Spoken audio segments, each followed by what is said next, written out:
ಕರ್ತನಾದ ಯೇಸು ಕ್ರಿಸ್ತರ ನಾಮದಲ್ಲಿ ನಿಮ್ಮೆಲ್ಲರಿಗೂ ನನ್ನ ಹೃದಯಪೂರ್ವಕದಿಂದ ವಂದನೆಗಳನ್ನು ತಿಳಿಸ್ತಾ ಇದ್ದೀನಿ. ದೇವರ ಪ್ರತಿರೂಪನಾದ ಯೇಸು ದಾಸನಾಗಿ ಜನ್ಮಿಸಲು ಕಾರಣವೇನು ಎಂಬ ಅಂಶವನ್ನು ಮಾತನಾಡ್ತಾ ಇದ್ದೀನಿ. ದೇವರ ಪ್ರತಿರೂಪನಾದ ಯೇಸು ದಾಸನಾಗಿ ಜನಿಸಲು ಕಾರಣವೇನು ಎಂಬ ಅಂಶವನ್ನು, ಪ್ರಿಯರಾದ ದೇವರ ಮಕ್ಕಳಿರ, ಇದು ಕೂಡ ಕ್ರಿಸ್ಮಸ್ ಹಬ್ಬಕ್ಕೆ ಸಂಬಂಧಪಟ್ಟಂಥ ಒಂದು ಪ್ರಾಮುಖ್ಯವಾದಂಥ ಪ್ರತ್ಯೇಕವಾದಂಥ ಸಂದೇಶ. ಪ್ರಿಯರಾದ ದೇವರ ಮಕ್ಕಳಿರ, ಈ ಸಮಾಜದಲ್ಲಿ ಒಂದು ಬೆಳಕು ಅನ್ನೋಂಥದ್ದು ಮೂಡಬೇಕು. ಈ ಸಮಾಜ ಇದೆ ನೋಡಿ, ಮಾನವ ಸಮಾಜ ಬೆಳಕಿನಲ್ಲಿ ಜೀವಿಸ್ತಾ ಇದೆ ಎಂದು ಅಂದುಕೊಂಡು ಕತ್ತಲೆಯಲ್ಲಿ ಜೀವಿಸ್ತಾ ಇದೆ. ನಾವೆಲ್ಲರೂ ದೇವರಲ್ಲಿದ್ದೀವಿ, ದೇವರ ಮಾರ್ಗದಲ್ಲಿ ನಡೀತಾ ಇದ್ದೀವಿ, ದೇವರನ್ನು ಮೆಚ್ಚಿಸ್ತಾ ಇದ್ದೀವಿ, ದೇವರನ್ನು ಕೊಂಡಾಡ್ತಾ ಇದ್ದೀವಿ, ದೇವರು ಮೆಚ್ಚುವಂಥ ರೀತಿಯಲ್ಲಿ ಕಾರ್ಯಕ್ರಮಗಳನ್ನು ಮಾಡ್ತಾ ಇದ್ದೀವಿ ಅಂತೇಳಿ ಬೆಳಕಿನಲ್ಲಿ ಇದ್ದೀವಂತ ಹೇಳಿಕೊಂಡು ಕತ್ತಲೆಯಲ್ಲಿದ್ದಾರೆ ಪ್ರಿಯರೇ. ಕತ್ತಲೆಯಲ್ಲಿ ಪ್ರಭು ಬಂದಿರುವಂಥ ಮುಖ್ಯವಾದಂಥ ಉದ್ದೇಶಗಳನ್ನು ಪ್ರತಿ ಕ್ರೈಸ್ತರು ಅರ್ಥ ಮಾಡಿಕೊಳ್ಬೇಕು ಏನ್ರಿ. ಅರ್ಥ ಮಾಡಿಕೊಂಡು ಅವರು ಏನು ಹೇಳಿದ್ದಾರೋ ಅದರ ಪ್ರಕಾರ ನಾವು ನಡಿಬೇಕು. ಮೊದಲನೇದಾಗಿ ಅರ್ಥ ಮಾಡಿಕೊಳ್ಬೇಕು.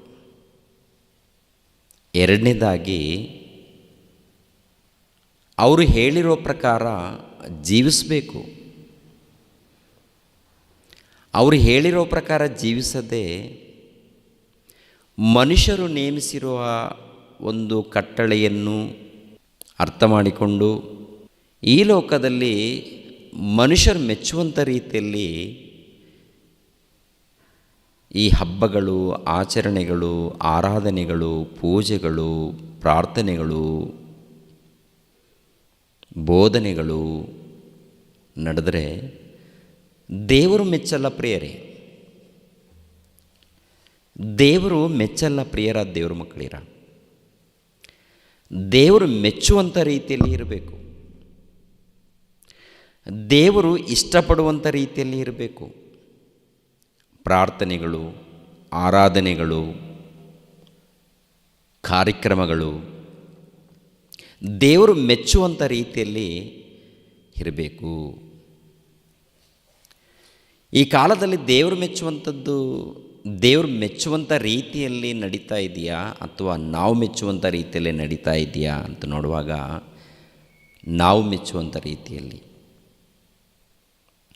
ಯೇಸು ಕ್ರಿಸ್ತರು ಈ ಲೋಕಕ್ಕೆ ಬರುವುದಕ್ಕಿಂತ ಮುಂಚಿತವಾಗಿ ಪರಲೋಕದಲ್ಲಿ ಅವರಿದ್ದಂಥ ಸ್ಥಿತಿ ನೋಡಬೇಕಾದ್ರೆ ಅವರು ಇದ್ದಂಥ ಒಂದು ಸ್ಥಿತಿಯನ್ನು ಕುರಿತು ಯೋಚನೆ ಮಾಡುವುದಾದರೆ ಅದ್ಭುತ ಪ್ರಿಯರೇ. ಯೇಸು ಕ್ರಿಸ್ತರು ಸಾಮಾನ್ಯನಲ್ಲ, ಮಹಾಶಕ್ತನು.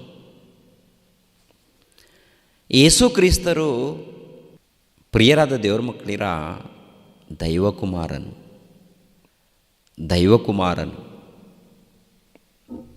ಆತನ ಬಗ್ಗೆ ಅಪೊಸ್ತಲನಾಗಿರುವಂಥ ಪೌಲನು ಒಂದು ಉನ್ನತವಾಗಿ ಪರಿಚಯ ಮಾಡ್ತಾನೆ. ಯೇಸು ಕ್ರಿಸ್ತರ ಬಗ್ಗೆ ಅರ್ಥ ಮಾಡಿಕೊಂಡವರು ದೇವರ ಆಜ್ಞೆಗಳಿಗೆ ಒಳಪಟ್ಟು ದೇವರಿಗೆ ವಿಧೇಯರಾಗಿ ದೇವರು ಮೆಚ್ಚುವಂಥ ರೀತಿಯಲ್ಲಿ ನಡ್ಕೊಳ್ತಾರೆ. ಅರ್ಥ ಮಾಡಿಕೊಳ್ಳದವರು ಮೂಢರಾಗಿ, ಮತ್ತರಾಗಿ, ಅವಿವೇಕಿಗಳಾಗಿ ನಡೆದುಕೊಂಡು ದೇವರು ಕೊಟ್ಟಂಥ ಕಾಲವನ್ನು ವ್ಯರ್ಥವಾಗಿ ಕಳೆದು ಯಾತನೆ ಪಡುವಂಥ ಸ್ಥಳಕ್ಕೆ ಹೋಗ್ತಾರೆ ಪ್ರಿಯರೇ. ನಾವು ಅಂಥ ಸ್ಥಿತಿಯಲ್ಲಿ ಇರಬಾರ್ದು.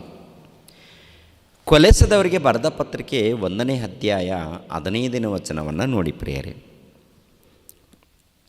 ಕೊಲೆಸದವರಿಗೆ ಬರೆದ ಪತ್ರಿಕೆ 1ನೇ ಅಧ್ಯಾಯ. ಆತನು ಅದೃಶ್ಯನಾದ ದೇವರ ಪ್ರತಿರೂಪನು, ಸೃಷ್ಟಿಗೆಲ್ಲ ಜ್ಯೇಷ್ಠ ಪುತ್ರನ ಸ್ಥಾನ ಹೊಂದಿದವನು ಆಗಿದ್ದಾನೆ. ಭೂಪರಲೋಕಗಳಲ್ಲಿರುವ ದೃಶ್ಯಾದೃಶ್ಯವಾದವುಗಳೆಲ್ಲವೂ, ಸಿಂಹಾಸನಗಳಾಗಲಿ, ಪ್ರಭುತ್ವಗಳಾಗಲಿ, ದೊರೆತನಗಳಾಗಲಿ, ಅಧಿಕಾರಗಳಾಗಲಿ ಆತನಲ್ಲಿ ಸೃಷ್ಟಿಸಲ್ಪಟ್ಟವು. ಸರ್ವವು ಆತನ ಮುಖಾಂತರವಾಗಿಯೂ ಆತನಗೋಸ್ಕರವಾಗಿಯೂ ಸೃಷ್ಟಿಸಲ್ಪಟ್ಟಿತು. ಆತನು ಎಲ್ಲಕ್ಕೂ ಮೊದಲು ಇದ್ದವನು, ಆತನು ಸಮಸ್ತಕ್ಕೂ ಆಧಾರಭೂತನು. ಏನ್ರಿ, ಆತನು ಎಲ್ಲಕ್ಕೂ ಮೊದಲು ಇದ್ದಾತನು. ಎಲ್ಲಕ್ಕೂ ಮೊದಲು ಇದ್ದಾತನು ಅಂದರೆ ಪರಲೋಕ ಉಂಟಾಗುವುದಕ್ಕಿಂತ ಮುಂಚೆ ಪ್ರಭು ಇದ್ದಾತನು. ಪರಲೋಕ, ದೇವದೂತರು ಉಂಟಾಗೋದಕ್ಕಿಂತ ಮುಂಚೆ ಪ್ರಭು ಇದ್ದಾತನು. ಎಲ್ಲಿದ್ದಾರೆ? ದೇವರ ಬಳಿ ಇದ್ದಾತನು. ದೇವರ ಬಳಿ ಇದ್ದಾತನು. ಏನ್ರಿ, ಆದಿಯಲ್ಲಿ ವಾಕ್ಯವಿತ್ತು, ವಾಕ್ಯವು ದೇವರ ಬಳಿಯಲ್ಲಿತ್ತು, ವಾಕ್ಯವು ದೇವರಾಗಿತ್ತು. ಆ ವಾಕ್ಯದ ಮೂಲಕ ಸಮಸ್ತ ಉಂಟಾಯಿತು. ಉಂಟಾಗಿರುವ ವಸ್ತುಗಳಲ್ಲಿ ಆತನಿಲ್ಲದೆ ಒಂದೂ ಉಂಟಾಗಲಿಲ್ಲ. ಅಂದರೆ ಪರಲೋಕ ಆಗಿರ್ಬೋದು, ಭೂಲೋಕ ಆಗಿರ್ಬೋದು, ಪಾತಾಳ ಲೋಕ ಆಗಿರ್ಬೋದು, ಕೋಟ್ಯಾನುಕೋಟಿ ದೇವದೂತರಾಗಿರ್ಬೋದು, ಪರಲೋಕದಲ್ಲಿ ಅಧಿಕಾರಿಗಳಾಗಿರ್ಬೋದು, ಯಾವುದೇ ಆಗಿರ್ಬೋದು, ಯಾರೇ ಆಗಿರ್ಬೋದು, ಯೇಸು ಕ್ರಿಸ್ತರಿಲ್ಲದೆ ಒಂದು ಕೂಡ ಉಂಟಾಗಿಲ್ಲ. ಇವೆಲ್ಲ ತಂದೆಯಾದ ದೇವರು ಯೇಸು ಕ್ರಿಸ್ತರ ಮೂಲಕ ಉಂಟು ಮಾಡಿದ್ದಾರೆಂದು ಇರುತ್ತೆ ರೀ. ಬುದ್ಧಿವಂತರಿಗೆ ಅರ್ಥ ಆಗುತ್ತೆ, ಬುದ್ಧಿಹೀನರಿಗೆ ಅರ್ಥ ಆಗಲ್ಲ. ಬುದ್ಧಿಹೀನರು ಹೇಗೆ ಯೋಚನೆ ಮಾಡ್ತಾರೆ? ಬುದ್ಧಿ ಇಲ್ಲದವರು, ಬುದ್ಧಿಹೀನರು ಬುದ್ಧಿವಂತರು ಹೇಗೆ ಯೋಚನೆ ಮಾಡ್ತಾರೆ? ಬುದ್ಧಿವಂತರು ಆತ್ಮಿಕವಾಗಿ ಯೋಚನೆ ಮಾಡ್ತಾರೆ. ಬುದ್ಧಿ ಇಲ್ಲದವರು ಈ ಲೋಕಕ್ಕೆ ಅನುಸಾರವಾಗಿ ಯೋಚನೆ ಮಾಡ್ತಾರೆ. ಅವಿವೇಕಿಗಳು. ನಾವೆಲ್ಲರೂ ದೇವರ ಪುತ್ರರು, ಪುತ್ರಿಯರು. ಭೂಮಿಯ ಮೇಲೆ ಇದ್ದಂಥ ಮಾನವರೆಲ್ಲರೂ ದೇವರ ಮಕ್ಕಳು. ದೇವರ ಮಕ್ಕಳು ಆಗಿರುವಂಥ ನಾವು ಬುದ್ಧಿವಂತರಾಗಿ, ನೀತಿವಂತರಾಗಿ, ಭಕ್ತರಾಗಿ, ಪರಿಶುದ್ಧರಾಗಿ ಜೀವಿಸಬೇಕು. ದೇವರ ಒಂದು ಪ್ರಾಮುಖ್ಯವಾದಂಥ ಉದ್ದೇಶ. ಇವಾಗ ದೇವರ ಪ್ರತಿರೂಪನಾದಂಥ ಕ್ರಿಸ್ತನು ಯೇಸು ದಾಸನ ರೂಪವನ್ನು ಧರಿಸಿಕೊಂಡು ಜನ್ಮಿಸಲು, ದಾಸನಾಗಿ ಜನ್ಮಿಸಲು ಕಾರಣವೇನು ಎಂಬ ಅಂಶ. ನಾವು ಇದೆಲ್ಲ ಕೂಡ ತಿಳ್ಕೊಳ್ಳೋದಕ್ಕೆ ಇಷ್ಟಪಡಲ್ಲ. ನಮಗೇನು ಹಬ್ಬ ಬೇಕು, ಆನಂದ ಬೇಕು, ಸಂತೋಷ ಬೇಕು. ಅಂದರೆ ದೇವರು ಸಂತೋಷವನ್ನು ಉಂಟು ಮಾಡೋದಕ್ಕೇ ಹೇಳ್ತಾ ಇದ್ದಾನೆ. ದೇವರು ಹೇಳುವಂಥ ಮಾತಿದೆ ನೋಡಿ, ಬೈಬಲ್ ಗ್ರಂಥದಲ್ಲಿ ಹೇಳಿರುವಂಥ ಮಾತು. ನಮಗೆ ಸಂತೋಷ, ಎಂಥ ಸಂತೋಷ ಅಂತ ನೋಡುವಾಗ ಪರಿಪೂರ್ಣವಾದಂಥ ಸಂತೋಷ. ಈ ಲೋಕದಲ್ಲಿ ನಾವು ಅನುಭವಿಸುವಂಥದ್ದು ತಾತ್ಕಾಲಿಕವಾದದ್ದು, ತಾತ್ಕಾಲಿಕವಾದಂಥ ಸಂತೋಷ, ಆನಂದ. ನಾವು ಆನಂದಿಸಬೇಕು, ಸಂತೋಷ ಪಡಬೇಕು, ಇಲ್ಲ ಅಂತ ನಾನು ಹೇಳ್ತಾ ಇಲ್ಲ. ಆದರೆ ದೇವರಲ್ಲಿ ಇದ್ದುಕೊಂಡು ಸಂತೋಷ ಇರಬೇಕು, ದೇವರ ಕೆಲಸದಲ್ಲಿ ಇದ್ದುಕೊಂಡು ಸಂತೋಷ ಇರಬೇಕು. ನಮ್ಮಲ್ಲಿ ಏನಿದೆ ಅಂತ ನೋಡುವಾಗ ನಮ್ಮೆಲ್ಲರ, ಅಂದರೆ ಕ್ರೈಸ್ತರ ಮಧ್ಯದಲ್ಲಿ, ನಮ್ಮೆಲ್ಲರ ಮಧ್ಯದಲ್ಲಿ ಏನಿದೆ ಅಂತ ನೋಡುವಾಗ ಏನ್ರಿ, ಕಚ್ಚಾಟ ಇದೆ ರೀ, ಗೊಂದಲ ಇದೆ ಪ್ರಿಯರೇ, ಗೊಂದಲ ಇದೆ, ಕಚ್ಚಾಟ ಇದೆ. ನಾನು ಶ್ರೇಷ್ಠನು, ನಾನು ಶ್ರೇಷ್ಠನು, ನನ್ನ ಸಭೆ ಶ್ರೇಷ್ಠ, ನನ್ನ ಬೋಧನೆ ಶ್ರೇಷ್ಠ, ನಾನು ಮಾಡುವಂಥ ಬೋಧನೆ ಪರಿಶುದ್ಧವಾದದ್ದು, ಶ್ರೇಷ್ಠವಾದದ್ದು, ನಾನು ಸತ್ಯವಾಗಿ ಬೋಧನೆ ಮಾಡುತ್ತೇನೆ, ನಾನು ನಿಜವಾಗಲೂ ವಾಕ್ಯದ ಪ್ರಕಾರ ಬೋಧನೆ ಮಾಡ್ತಾ ಇದ್ದೀನಿ. ಎಲ್ಲರೂ ಎಷ್ಟು ಸಭೆಗಳಿದೆಯೋ ಎಲ್ಲ ಸಭೆಗಳು ಹೀಗೇ ಹೇಳ್ಕೊಡ್ತಾರೆ ಪ್ರಿಯರೇ, ಎಲ್ಲ ಸಭೆಗಳು. ಅದೇ ಪ್ರಕಾರ ಎಷ್ಟು ಕಾರ್ಯಕ್ರಮಗಳು ನಡೀತಾ ಇದೆಯೋ ಎಲ್ಲ ಕಾರ್ಯಕ್ರಮಗಳನ್ನು ನೋಡಿ, ಕ್ರಿಸ್ಮಸ್ ಕಾರ್ಯಕ್ರಮಗಳು, ಎಲ್ಲ ಕಾರ್ಯಕ್ರಮಗಳು ದೇವರನ್ನು ಮಹಿಮೆ ಪಡಿಸೋದಕ್ಕೆ ಕಾರ್ಯಕ್ರಮಗಳು, ದೇವರನ್ನು ಕೊಂಡಾಡೋದಕ್ಕೆ ಕಾರ್ಯಕ್ರಮಗಳು, ದೇವರನ್ನು ಘನಪಡಿಸೋದಕ್ಕೆ ಕಾರ್ಯಕ್ರಮಗಳಂತ ಎಲ್ಲ ಕಾರ್ಯಕ್ರಮಗಳಲ್ಲಿ ಇದನ್ನೇ ಹೇಳ್ತಾರೆ.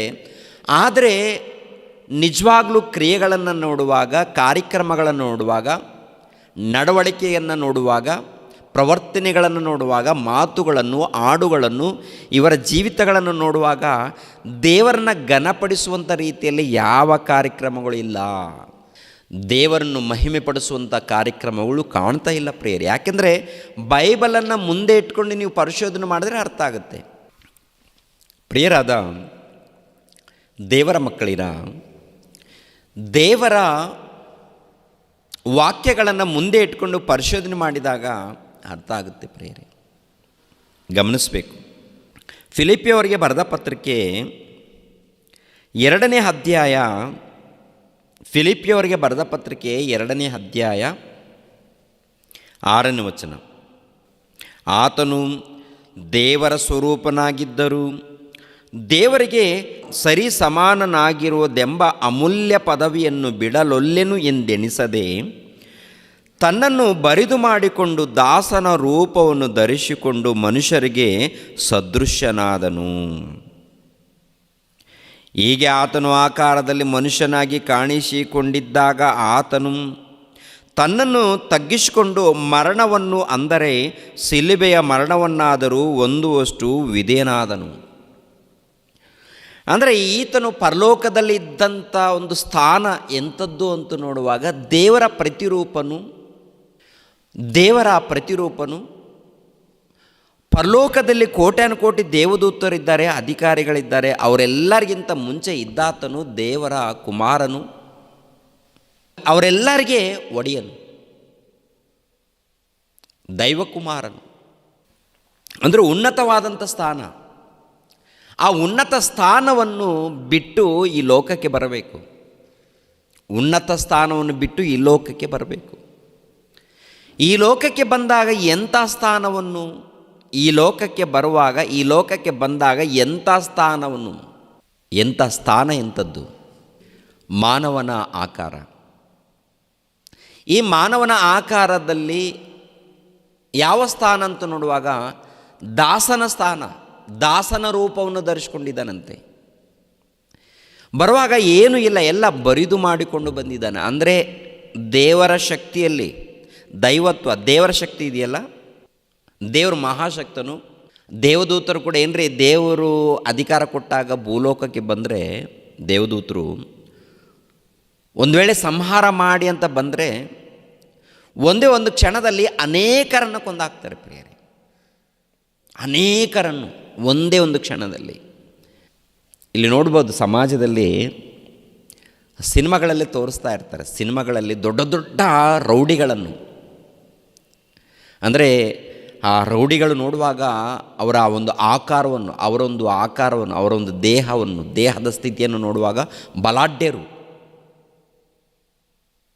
ಬಲಶಾಲಿಗಳು, ಯುದ್ಧವೀರರು ಅಂಥವ್ರು ಸುಮಾರು 100 ಮಂದಿ ಬಂದಾಗಲೂ ಕೂಡ 100 ಮಂದಿ ಒಂದು ಕ್ಷಣದಲ್ಲಿ ಕೊಂದಾಕುವಂಥ ರೀತಿಯಲ್ಲಿ ತೋರಿಸ್ತಾರೆ. ಅದು ಕಥೆಗಳು, ಆ್ಯಕ್ಟಿಂಗ್ ಅಷ್ಟೇ. ಅಂತಹ ಶೂರರು, ವೀರರು, ಬಲಶಾಲಿಗಳು ಸಾವಿರಾನುಗಟ್ಟಲೆ ಜನರನ್ನು, ಇಲ್ಲ ಲಕ್ಷಾನುಗಟ್ಟಲೆ ಜನರನ್ನು ಒಂದು ವೇಳೆ ಕೊಂದಾಕಬೇಕು ಅಂತೇಳಿ ದೇವರು ಅಪ್ಪಣೆ ಕೊಟ್ಟರೆ ಒಂದೇ ಒಂದು ಕ್ಷಣದಲ್ಲಿ ಕೊಂದಾಕ್ಬಿಡ್ತಾರೆ ಪ್ರಿಯರೇ. ಸೊದಮ ಗೊಮರ ಪಟ್ಟಣ ಇದೆಯಲ್ಲ, ಸೊದಮ ಗೊಮರ ಪಟ್ಟಣ, ಸೊದಮ ಗೊಮರ ಪಟ್ಟಣ ನಾಶ ಮಾಡೋದಕ್ಕೆ ಯಾರು ಬಂದಿದ್ದಾರೆ? ದೇವದೂತರು. ಸೊದಮ ಗೊಮರ ಪಟ್ಟಣವನ್ನು ನಾಶ ಮಾಡೋದಕ್ಕೆ. ಈ ಸೊದಮ ಗೊಮರ ಪಟ್ಟಣವನ್ನು ನೋಡುವಾಗ ಯುದ್ಧ ವೀರರು, ಬಲಶಾಲಿಗಳು ಇದ್ದಾರೆ. ಅವರ ಆಕಾರಗಳು ನೋಡುವಾಗ ಭಯಂಕರ.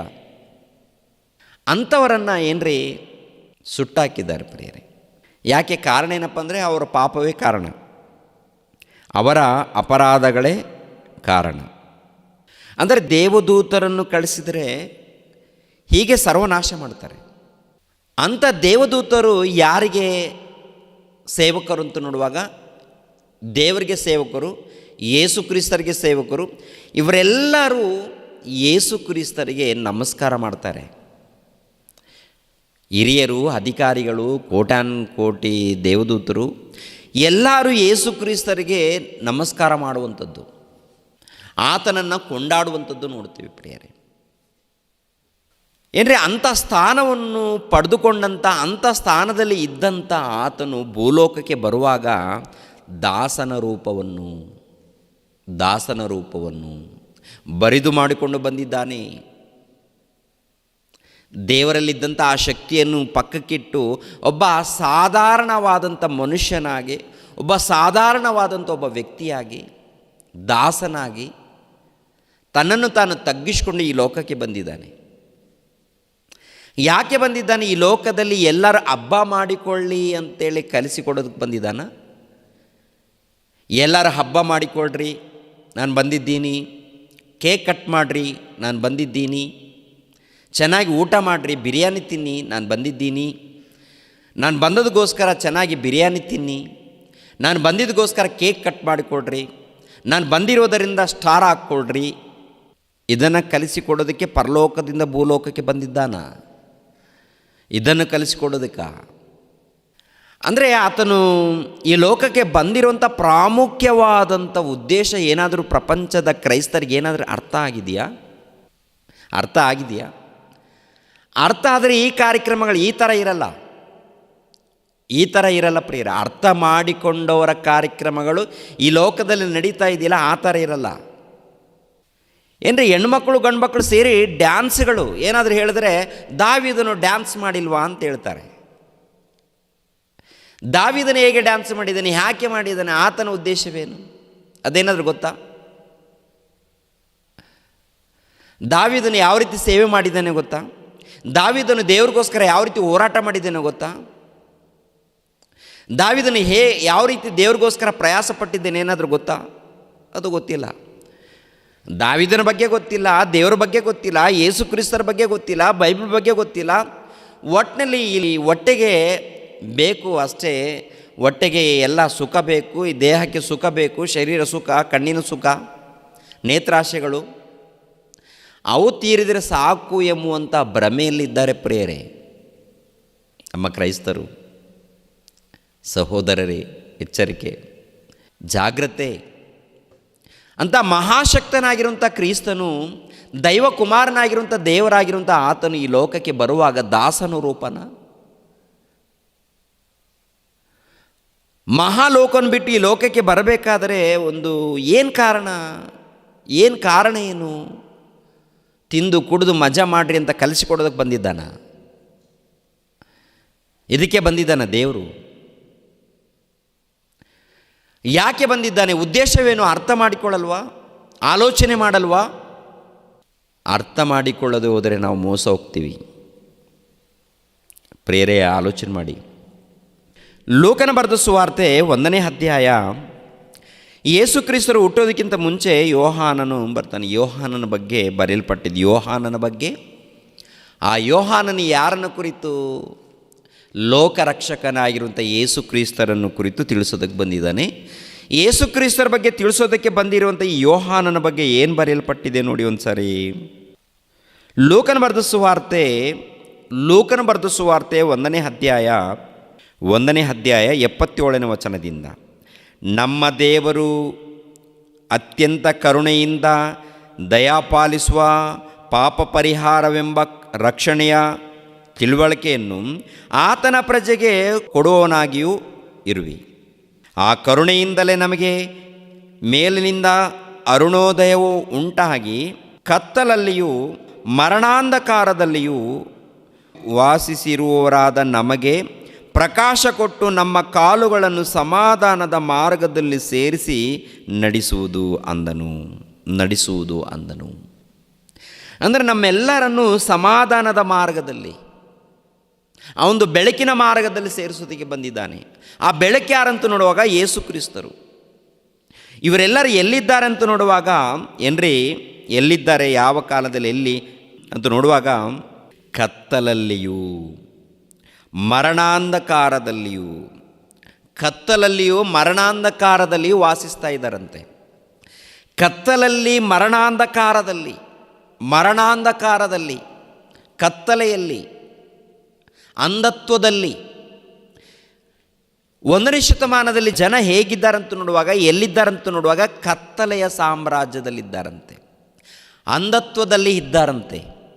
ಅಂಧತ್ವದಲ್ಲಿ ಇದ್ದಂಥ ಅವರಿಗೆ, ಕತ್ತಲೆಯಲ್ಲಿ ಇದ್ದಂಥ ಅವರಿಗೆ, ಮರಣಾಂಧಕಾರದಲ್ಲಿ ಇದ್ದಂತಹ ಅವರಿಗೆ ಬೆಳಕನ್ನು ಕೊಡುವುದಕ್ಕೆ, ಬೆಳಕಿನ ಮಾರ್ಗದಲ್ಲಿ ನಡೆಸೋದಕ್ಕೆ ಯೋಹಾನನು, ಯೇಸುಪ್ರಭು ಆ ನಿಜವಾದ ಬೆಳಕೆ ಯೇಸುಪ್ರಭು, ಆ ಯೇಸುಪ್ರಭು ಮಾರ್ಗದಲ್ಲಿ ಆ ಯೇಸುಪ್ರಭು ಮಾರ್ಗವನ್ನು ತೋರಿಸೋದಕ್ಕೆ ಯೋಹಾನನು ಬಂದಿದ್ದಾನೆ. ಮತ್ತು ಈಗಿನ ಕಾಲದಲ್ಲಿ ಕ್ರೈಸ್ತರಾಗಿರುವಂಥ ನೀವು ನಾವು ಯಾಕಿದ್ದೀವಿ ಅಂತ ನೋಡುವಾಗ ಆ ರಕ್ಷಣೆ ಮಾರ್ಗವನ್ನು ತೋರಿಸ್ಬೇಕು, ಆ ಬೆಳಕಿನ ಮಾರ್ಗವನ್ನು ಪರಿಚಯ ಮಾಡಬೇಕು, ಆ ಬೆಳಕಿನ ಮಾರ್ಗದಲ್ಲಿ ನಡೆಸಬೇಕು, ಯೇಸು ಕ್ರಿಸ್ತರ ಒಂದು ಸಭೆಯಲ್ಲಿ ಸೇರಿಸಬೇಕು. ಅದನ್ನು ಬಿಟ್ಟು ಏನು ನಡೀತಾ ಇದೆ ಅಂತ ನೋಡುವಾಗ ಡ್ಯಾನ್ಸ್ಗಳು, ಹಾಡುಗಳು, ಇನ್ನೇನಪ್ಪ ಎಲ್ಲ ತಿನ್ನುವಂಥದ್ದು, ಕುಡಿಯುವಂಥದ್ದು, ಎಂಜಾಯ್ ಮಾಡಿಕೊಳ್ಳುವಂಥದ್ದು ನಡೀತಾ ಇದೆ. ದೇವರು ಹೇಳದೇ ಇರುವಂಥ ಕಾರ್ಯಕ್ರಮಗಳು ನಡೀತಾ ಇದೆ. ಓಕೆ, ಹಬ್ಬವನ್ನು ಮಾಡೋಣ. ಈ ಹಬ್ಬದಲ್ಲಿ ಪ್ರಿಯರ ದೇವರ ಮಕ್ಕಳಿರ ದೇವರನ್ನು ಉನ್ನತವಾಗಿ ಪರಿಚಯ ಮಾಡೋಣ ಪ್ರಿಯರೇ, ಉನ್ನತವಾಗಿ. ಈ ಹಬ್ಬ ಮಾಡೋಣ ಎನ್ನುವಂಥದ್ದು ದೇವರ ಉದ್ದೇಶವಲ್ಲ, ಇದು ಮನುಷ್ಯರ ಮೂಲಕ ಬಂದದ್ದು. ಒಂದು ವೇಳೆ ಮಾಡಿದರೆ ಮಾಡೋಣ, ಆದರೆ ಅದರಲ್ಲಿ ದೇವರನ್ನು ಉನ್ನತವಾಗಿ ತೋರಿಸ್ಬೇಕಲ್ಲ, ದೇವರನ್ನು ಉನ್ನತವಾಗಿ ಪರಿಚಯ ಮಾಡಬೇಕು, ಉನ್ನತವಾಗಿ ತೋರಿಸ್ಬೇಕು, ಶ್ರೇಷ್ಠ ಸ್ಥಾನದಲ್ಲಿ ತೋರಿಸ್ಬೇಕು. ದೇವರು ನೊಂದುಕೊಳ್ಬಾರ್ದು. ಈ ಲೋಕ ಎಲ್ಲಿದೆ, ಯಾವ ಕಾಲದಲ್ಲಿದೆ, ಯಾವ ಸ್ಥಿತಿಯಲ್ಲಿದೆ ಅಂತ ನೋಡುವಾಗ ಕತ್ತಲೆಯಲ್ಲಿದೆ, ಅಂಧಕಾರದಲ್ಲಿದೆ, ಮರಣಾಂಧಕಾರದಲ್ಲಿದೆ. ಮರಣಾಂಧಕಾರದಲ್ಲಿ ಇದ್ದವರಿಗೆ ಬೆಳಕನ್ನು ಮೂಡಿಸೋದಕ್ಕೆ, ಮರಣಾಂಧಕಾರದಲ್ಲಿ ಕತ್ತಲೆಯಲ್ಲಿದೆ, ಕತ್ತಲೆಯಲ್ಲಿ ಇದ್ದಂಥ ಇವರಿಗೆ ಬೆಳಕಿನ ಮಾರ್ಗವನ್ನು ತೋರಿಸೋದಕ್ಕೆ, ಜೀವದ ಮಾರ್ಗವನ್ನು ತೋರಿಸೋದಕ್ಕೆ, ನಿತ್ಯ ಜೀವದ ಮಾರ್ಗವನ್ನು ತೋರಿಸೋದಕ್ಕೆ, ಪರಲೋಕದ ಮಾರ್ಗವನ್ನು ತೋರಿಸೋದಕ್ಕೆ, ಆತ್ಮಿಕವಾದ ಜ್ಞಾನವನ್ನು ತೋರಿಸೋದಕ್ಕೆ. ಆತ್ಮಿಕವಾದಂಥ ಜ್ಞಾನ ಎಲ್ಲಿದೆ? ಆತ್ಮಿಕವಾದಂಥ ಬೋಧನೆ ಎಲ್ಲಿದೆ? ಆತ್ಮಿಕವಾದಂಥ ಬೋಧನೆ ಎಲ್ಲಿ ನಡೀತಾ ಇದೆ? ಒಂದು ಸಾರಿ ನಿಮ್ಮನ್ನು ನೀವು ಪರಿಶೋಧನೆ ಮಾಡಿಕೊಳ್ಳಿ. ಆತ್ಮಿಕವಾದಂಥ ಬೋಧನೆ ನಡಿಬೇಕು, ಸತ್ಯವಾದಂಥ ಬೋಧನೆ ನಡಿಬೇಕು. ಇಬ್ರಿಯರಿಗೆ ಬರೆದ ಪತ್ರಿಕೆ 2ನೇ ಅಧ್ಯಾಯ, ಇಬ್ರಿಯರಿಗೆ ಬರೆದ ಪತ್ರಿಕೆ 2ನೇ ಅಧ್ಯಾಯ 14ನೇ ವಚನವನ್ನು ನೋಡಿ ಪ್ರಿಯರೇ, 14ನೇ ವಚನವನ್ನು. ಇಬ್ರಿಯರಿಗೆ ಬರೆದ ಪತ್ರಿಕೆ 2ನೇ ಅಧ್ಯಾಯ 14ನೇ ವಚನವನ್ನು. ಇದಲ್ಲದೆ ಮಕ್ಕಳು ರಕ್ತ ಮಾಂಸಧಾರಿಗಳಾಗಿರುವುದರಿಂದ ಆತನು ಅವರಂತೆಯೇ ಆದನು. ಯಾರ ಮಕ್ಕಳು? ದೇವರ ಮಕ್ಕಳು. ಏನ್ರಿ ಪ್ರಿಯರ ದೇವರ ಮಕ್ಕಳಿರ ಏನಾಗಿದ್ದಾರೆ ಅಂತ ನೋಡುವಾಗ, ರಕ್ತ ಮಾಂಸಧಾರಿಗಳಾಗಿರುವುದರಿಂದ ಆತನು ಅವರಂತೆಯೇ ಆದನು. ಯಾರು? ಯೇಸು ಕ್ರಿಸ್ತರು. ಯೇಸು ಕ್ರಿಸ್ತರು ಅವರಂತೆ. ಯಾರು? ಮನುಷ್ಯರಂತೆ. ಮನುಷ್ಯರಂತೆ ಅಂದರೆ ದೇವರ ಮಕ್ಕಳು ಎಂದ ಮಾನವರು ಶರೀರಧಾರಿಯನ್ನು ಧರಿಸಿಕೊಂಡು ಈ ಲೋಕದಲ್ಲಿ ಇರುವುದರಿಂದ ಯೇಸು ಕ್ರಿಸ್ತರು ಕೂಡ ಶರೀರಧಾರಿಯಾಗಿ ಬಂದಿದ್ದಾರೆ. ಶರೀರಧಾರಿ ಅವರಂತೆ ಆಗಿದ್ದಾನಂದರೆ, ಅವರಂತೆ ಆಗಿದ್ದಾನಂದರೆ ಕ್ರಿಯೆಗಳಲ್ಲ, ಶರೀರವನ್ನು ಧರಿಸಿಕೊಂಡಿದ್ದಾನಂತ ಅರ್ಥ. ಮನುಷ್ಯರು ಪಾಪದಲ್ಲಿದ್ದಾರೆ. ಪಾಪದಲ್ಲಿ, ಅಂಧತ್ವದಲ್ಲಿ, ಕತ್ತಲೆಯಲ್ಲಿ, ಮರಣಾಂಧಕಾರದಲ್ಲಿ ಇದ್ದಾರೆ ಪ್ರಿಯರೇ. ಮರಣಾಂಧಕಾರದಲ್ಲಿ, ಕತ್ತಲೆಯಲ್ಲಿ ಇದ್ದಂಥ ಇವರನ್ನು ಬಿಡಿಸಬೇಕು, ಕಾಪಾಡಬೇಕು. ಅದಕ್ಕೆ ನೋಡಿ, ತನ್ನ ಮರಣದಿಂದಲೇ ಮರಣಾಧಿಕಾರಿಯನ್ನು ಅಂದರೆ ಸೈತಾನನನ್ನು ಅಡಗಿಸಿ ಬಿಡುವುದಕ್ಕೂ, ಮರಣ ಭಯದ ದೆಸೆಯಿಂದ ತಮ್ಮ ಜೀವಮಾನದಲ್ಲೆಲ್ಲ ದಾಸತ್ವದೊಳಗಿದ್ದವರನ್ನು ಬಿಡಿಸುವುದಕ್ಕೂ ಅವರಂತೆ ರಕ್ತ ಮಾಂಸಧಾರಿಯಾದನು. ಅಂದರೆ ಮಾನವರು ಹೇಗಿದ್ದಾರೆ, ಎಲ್ಲಿದ್ದಾರೆ ಅಂತ ನೋಡುವಾಗ, ಮರಣ ಭಯದ ದೆಸೆಯಿಂದ ತಮ್ಮ ಜೀವಮಾನದಲ್ಲೆಲ್ಲ ದಾಸತ್ವದೊಳಗಿದ್ದವರನ್ನು ಬಿಡಿಸುವುದು. ಅಂದರೆ ಮರಣ ಭಯದಿಂದ ಮರಣಾಧಿಕಾರಿಯಾಗಿರುವಂಥ ಸೈತಾನನಿಗೆ ದಾಸರಾಗಿದ್ದಾರಂತೆ. ಯಾರಿಗೆ ದಾಸರಾಗಿದ್ದಾರಂತೆ? ಸೈತಾನನಿಗೆ ದಾಸರು, ಗುಲಾಮರು, ಸೈತಾನನಿಗೆ ಸೇವಕರಾಗಿದ್ದಾರಂತೆ. ಯಾಕೆ ಸೇವಕರು? ಯಾಕೆ ಅಂತ ನೋಡುವಾಗ, ಮರಣದ ಭಯದ ದೆಸೆಯಿಂದ. ಮರಣ ಭಯದ ದೆಸೆಯಿಂದ ಅಂದರೆ ಮರಣದ ಬಗ್ಗೆ ಸರಿಯಾದ ರೀತಿಯಲ್ಲಿ ಮಾಹಿತಿ ಇಲ್ಲ, ಆತ್ಮಜ್ಞಾನ ಇಲ್ಲ. ಈ ಲೋಕಕ್ಕೆ ಆತ್ಮಕ್ಕೆ ಸಂಬಂಧಪಟ್ಟಂಥ ಜ್ಞಾನ ಇಲ್ಲ. ಆತ್ಮಕ್ಕೆ ಸಂಬಂಧಪಟ್ಟಂಥ ಜ್ಞಾನ ಇಲ್ಲದ ಈ ಲೋಕಕ್ಕೆ ಅಂಧಕಾರದ ಈ ಲೋಕಕ್ಕೆ, ಮರಣಾಂಧಕಾರದ ಈ ಲೋಕಕ್ಕೆ ಬೆಳಕನ್ನು ಮೂಡಿಸುವಂಥ ಜ್ಞಾನವು, ಅರುಣೋದಯವು, ಬೆಳಕು, ದೇವರ ಜ್ಞಾನವೆಂಬ ಬೆಳಕು, ಯೇಸು ಕ್ರಿಸ್ತನೆಂಬ ಬೆಳಕು ಈ ಲೋಕಕ್ಕೆ ಬಂದಿದ್ದಾರೆ. ಈ ಮರಣಾಂಧಕಾರದಲ್ಲಿ ಇದ್ದವರನ್ನ ಬಿಡಿಸೋದಿಕ್ಕೆ, ಮರಣಾಂಧಕಾರದಲ್ಲಿ ಕತ್ತಲೆಯ ಸಾಮ್ರಾಜ್ಯದಲ್ಲಿ ದಾಸರಾಗಿದ್ದಾರೆ. ಅದಕ್ಕೆ ಯಾವ ರೀತಿ ದಾಸರಾಗಿದ್ದಾರೆ, ಯಾಕೆ ದಾಸರಾಗಿದ್ದಾರೆ ಅಂತ ನೋಡುವಾಗ ಏನ್ರಿ, ಮರಣ ಭಯದ ದೆಸೆಯಿಂದ. ಮರಣದ ಭಯ ಇದೆ ಅಂತೆ, ಮರಣ ಭಯ. ಈ ಮರಣ ಭಯ ಏನು? ಪ್ರಿಯರ ದೇವರ ಮಕ್ಕಳಿರ, ಎಲ್ಲರಿಗೂ ಈ ಲೋಕದಲ್ಲಿ ಒಂದು ಭಯ ಇರುತ್ತೆ ರೀ. ಎಲ್ಲರಿಗೂ